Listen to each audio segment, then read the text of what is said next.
कामयाबी एक दिन में नहीं मिलती, कामयाबी एक दिन में नहीं मिलती, लेकिन एक दिन अवश्य मिलती है।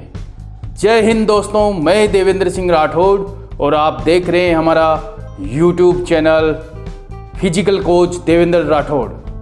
जैसा कि आप सभी जानते हैं, आज है मंगलवार और हर मंगलवार को मैं लेकर आता हूं आप सभी के लिए एक मोटिवेशन शॉर्ट स्टोरी शुरू करें इससे पहले अगर आप हमारे चैनल पे नए हैं तो इस चैनल को सब्सक्राइब कीजिए और स्टोरी पसंद आए तो चैनल को शेयर कीजिए और लाइक कीजिए, अपने साथियों को इस चैनल को रिकमेंड कीजिए।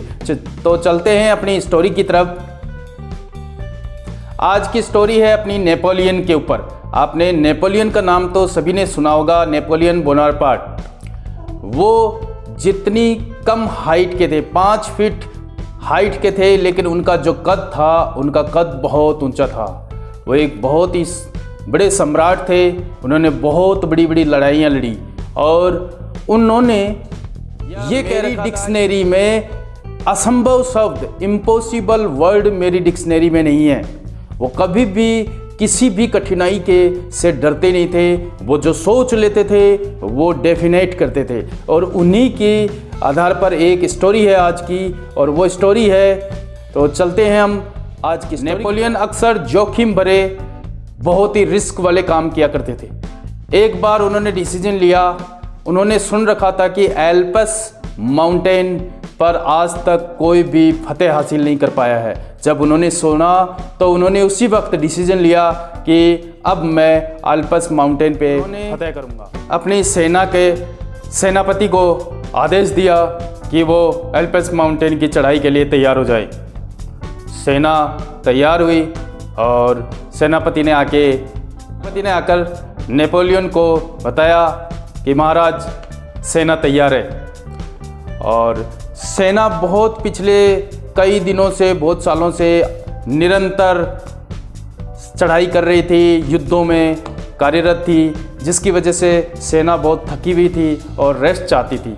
लेकिन नेपोलियन एक सेकंड का भी रेस्ट नहीं करना चाहता था और उसने सेना को आदेश दिया और वो एल्पस माउंटेन की तरफ चल गए।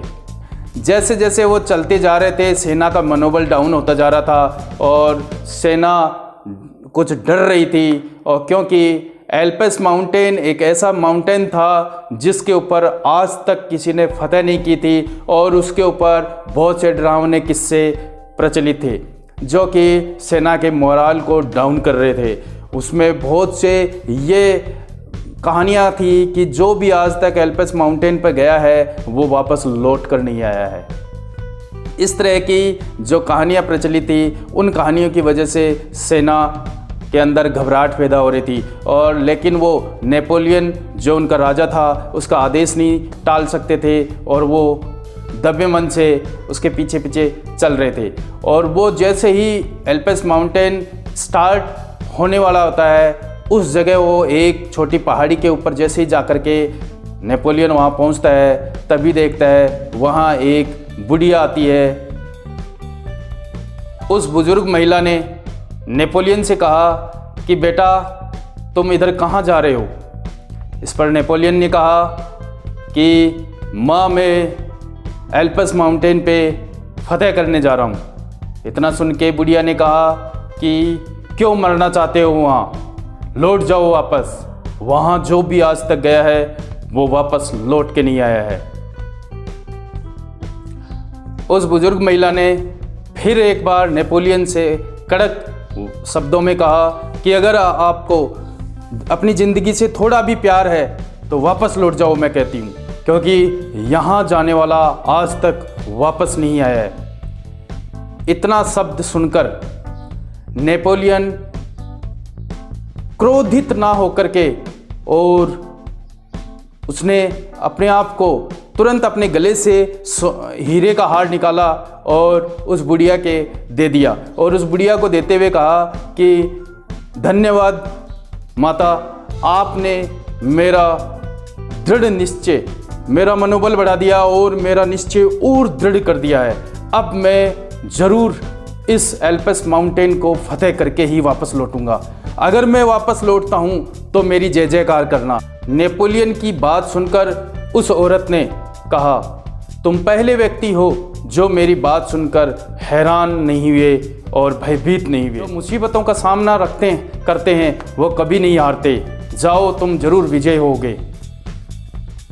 इसके बाद वह अपने सेनापति को बुलाता है और आदेश देता है कि आगे कूच करो। सेना डर जाती है और जब सेनापति जाकर सेना को कहता है तो सेना इनकार कर देती है कि हम आगे नहीं जाएंगे, क्योंकि आगे से यहाँ से कोई भी वापस लौट कर नहीं आया है। इस पर नेपोलियन पूरी सेना को एकत्रित करता है और उन्हें कहता है कि क्या तुम्हारे में से कोई ऐसा है जिसने आज तक एल्पस माउंटेन को देखा है। इस पर वो सब गर्दन झुका लेते हैं और कहते हैं हमने नहीं देखा। तो नेपोलियन उन सब से कहता है कि कोई बात नहीं, आप लोगों ने एल्पस माउंटेन को देखा नहीं है और मैंने एल्पस माउंटेन को देखा है। हम चलते हैं, जब एल्पस माउंटेन सामने मुझे दिखाई दे रहा होगा तब मैं आप लोगों से कहूँगा कि वो सामने एल्पस माउंटेन है। अब तुम में से कौन कौन वहाँ जाना चाहता है, तो जो जाना चाहता है वो आगे बढ़ना और जो नहीं जाना चाहते हैं वो वापस लौट जाना, लेकिन तब तक आगे तक चलो। तो इस पर पूरी सेना तैयार हो जाती है और वो उसके दिखाए रास्ते पर चल पड़ते हैं। काफ़ी टाइम होता है, धीरे धीरे बर्फ़ गिर रही होती है, मौसम ख़राब हो रहा होता है और कठिन चढ़ाई पे सेना बढ़ती जाती है। चलते जाते हैं, एक पहाड़ी आती है बड़ी, सेना रुकती है, बोलती है कि क्या एल्पस माउंटेन आ गया। तो नेपोलियन कहता है नहीं, अभी कहाँ। नेपोलियन कहता है ऐसी बहुत सी पहाड़ियाँ पार करनी पड़ेगी तब जाकर के वो दिखाई देगा। और धीरे धीरे एक पहाड़ी को क्रॉस करते हैं, दूसरी पहाड़ी को क्रॉस करते हैं। इस तरह से वो सेना चलती जाती है और तूफ़ान, बर्फ़ वगैरह गिरती जाती है। बहुत कठिन रास्ता होता है उसके ऊपर। धीरे धीरे वो चलते जाते हैं, काफ़ी दूर चलते जाते हैं। उसके बाद लास्ट में सेना अपना हौसला तोड़ देती है, अपना साहस तोड़ देती है और वहीं एक पहाड़ी पे जाकर के रुक जाती है और वो ये कहती है कि अब हम आगे नहीं बढ़ सकते, हमें बताओ कहाँ है एल्पस माउंटेन। अगर एल्पस माउंटेन कितनी दूर है, आपने कहा था कि मैं आगे बढ़ जाऊँगा, एल्पस माउंटेन आगे आएगा तो हम आगे नहीं बढ़ सकते। इस पर नेपोलियन हंसता है और उन्हें कहता है कि तुम्हें एल्पस माउंटेन देखना है। वो कहते हैं हाँ, हमें एल्पस माउंटेन देखना है। तो वो ये कहता है दुनिया का सबसे दुर्गम रास्ते पे जो सबसे हाईएस्ट माउंटेन है एल्पस माउंटेन, उसी एल्पस माउंटेन पे आज तुम खड़े हो। जिस जगह तुम खड़े हो यही एल्पस माउंटेन है और हमने उस एल्पस माउंटेन को फतेह कर लिया।